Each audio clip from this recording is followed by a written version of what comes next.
Welcome back to Runeverse. I'm Andrew, and in this video I'm playing MetaZoo against my friend Jamie. This is the third game in the series where I have four, so stay tuned for the next one after this. But we got our opening hands going here. I'm playing my water deck that I did a deck tech video on, so check the link in the description for that. And Jamie is playing the light starter deck from the Nightfall expansion. So he's going to get to go first here, and he's leading with a silver bullet. So I am going to catch him here. You can't actually contract the silver bullet unless you have a non-dark beastie in play. So he's going to have to put that back in his hand. But the silver bullet is an artifact that would let him fatigue a beastie or send to the afterlife a dark or spirit type beastie. In combination with Headless Nun, which can make beasties dark, you can use that more effectively, or with the Ghost Marshal itself, which lets you get rid of any beastie due to the Ghost Marshal's effect. But yeah, so he's going to have to hold on to that for now. And just like the previous two videos in the series, we are playing with our current environment active rather than like the tournament rules necessarily. So we are near a river, we're near a lake, it is nighttime, we're in the suburbs, so all of those are in effect. And here I've played my Water Aura and my classic favorite turn one play, which is just the simple Water Baby of Massacre Rock. I mean, I don't mind opening with a Chaos Orb, of course, but just getting a Water Baby down feels nice. It is a nice card, and it can control the game. It does attack for 50 because of those aforementioned Terra effects that we're playing with.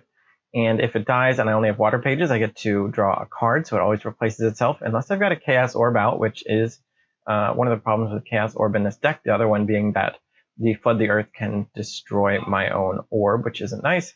And I've decided to attack him directly, I think because the Light Elemental that he brought out has that ghost or spirit symbol or whatever that is.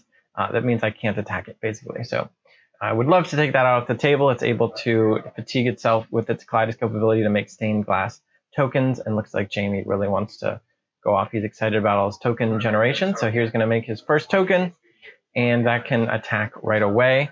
And did he attack me, or is he going to attack the Water Baby? Yeah, there we go. So he's going to kill my Water Baby. I will get to redraw. But yeah, these light elementals are crazy. They can start making a ton of tokens, and their attack, if you decide to attack with them rather than make a token with them, they can pump all the tokens that are in play, and it's a permanent pump effect. And Jamie's decided to play Lightning in a Bottle as a follow-up here, so that just is going to let him awaken a beastie immediately, and he'll get to attack me again or make another token. Let's see if I can pull that.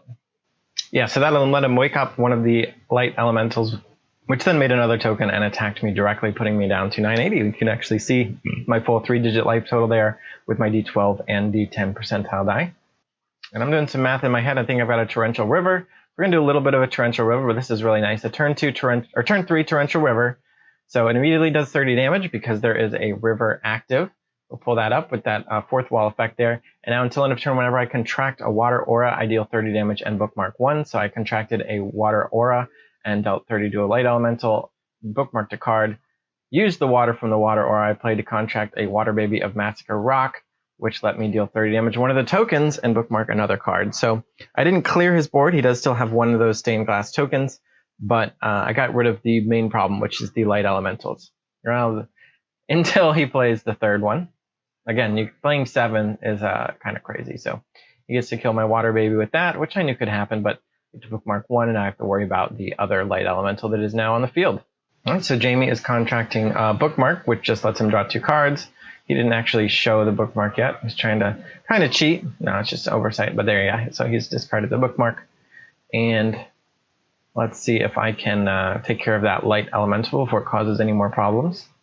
All right, so I'm playing Born from the Earth here, which I have not played previously in this series, but it lets me search for a Terra and put it into play. It also allows your opponent to also search for a Terra, and until the end of the turn, the next beastie you play costs 1 less for each active Terra. So we did have a rules question, which I don't think is relevant here, but I'm just more of a curiosity, which is, does the Terra have to be like physical? When it says in the arena, is it talking about in play, like it needs to be a card that's in play, or are we talking any Terra that is kind of active in the game? So for example, we're playing with the water, with rivers and lakes as active Terra, and here I have searched for a lake, but does that mean rivers count? Because rivers aren't in the arena physically as a Terra card, but they are kind of active in our play environment. So I don't know how Born from the Earth works with cost reduction, but Chessie has a lake symbol, so I am having its cost reduced. and it does not have a lake symbol, so I don't have to worry about that. Now this is the Cryptid Nation version of Chessie that I'm showing you on screen, but I am playing with the Nightfall version of Chessie, which came in the Water Pre-Constructed deck, which is actually relevant to my deck. So I actually, as much as, even if I wanted to drop $50+ on these foil Chessies from Cryptid Nation, the Nightfall version is actually better for my deck. And that might play out later in the game, we'll see. Play another Water Aura here, and pass the turn. So Jamie gets a chance to make more tokens and or buff up his Stained Glass token that he already has in play. Alright, so he's playing another Bookmark to draw another 2 cards. Find some more options, maybe some more Aura. There we go. Okay, and another Light Elemental, number 4. Make another token. Now, unlike the very vulnerable Water Babies, he's not going to be able to take out Chessie. And he's trying to play Index here. Unfortunately, Index has to be the only card you contract on that turn, so he won't be able to do that. Yeah, that's a card that I wanted to like. I want to be able to search up my Oklahoma Octopus, but the restriction on Index, it says it has to be the only card you contract this turn, which is a huge downside. So he's going to go ahead and put that Silver Bullet out, and he's attacking me directly for 40 damage with the... Oh, no. Scratch that. He's decided to send the damage at Chessie, just so he can hopefully commit a couple turns into getting that off the table. Which makes some sense. It is a big threat. Okay, Water Aura number 5 for a total of 7 Aura available. And I'm just going to flood the earth, get rid of that bullet, get rid of both the Light Elementals. And that's going to be the only card I contract this turn. So Flood the Earth is a very powerful card. It costs 5. And it destroys non-water pages that don't have flying. But you can't contract any other cards that turn, just like the Index. And it has the really cool option of being able to just pay 1 Water Aura to bookmark 1, which is nice with Torrential River. And I think it's built into the card because you're only allowed to wipe the field once per game. But yeah, so the other copy you're allowed to just cycle, basically. And now we're reminding Jamie that Flood the Earth does destroy artifacts as well, so the Silver Bullet is gone too. Okay, so Jamie's played 2 copies of Headless Nun, which can make things dark at a cost of 20 damage to itself, but if you have any synergies like with the Silver Bullet, otherwise it's just got a little bit of a decapitation attack, which can potentially do a good amount of damage if you if another light page was damaged or destroyed this turn. So I guess the Holy Nuns can damage themselves and let the other nuns attack for extra damage, for example. Alright, so here I'm playing Oklahoma Octopus, which can make 10 life point, 10 attack tentacles, which have fleet.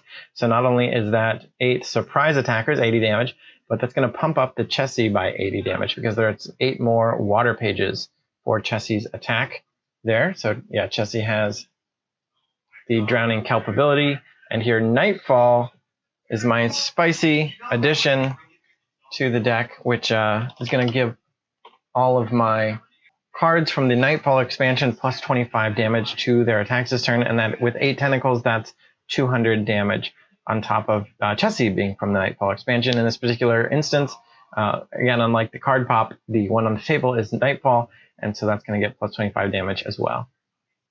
So like I decide I'm attacking for 435 damage. Okay, go ahead and actually fatigue the pages that I attacked with. And then the river, which means I'm going to get to attack again. So that's another going to be 80, 160, 170, 220, 50, 80, 90, 200, 290 damage. Yeah, just the tentacle tokens with the Chessie is really strong. Add 10 more damage to my potential output here.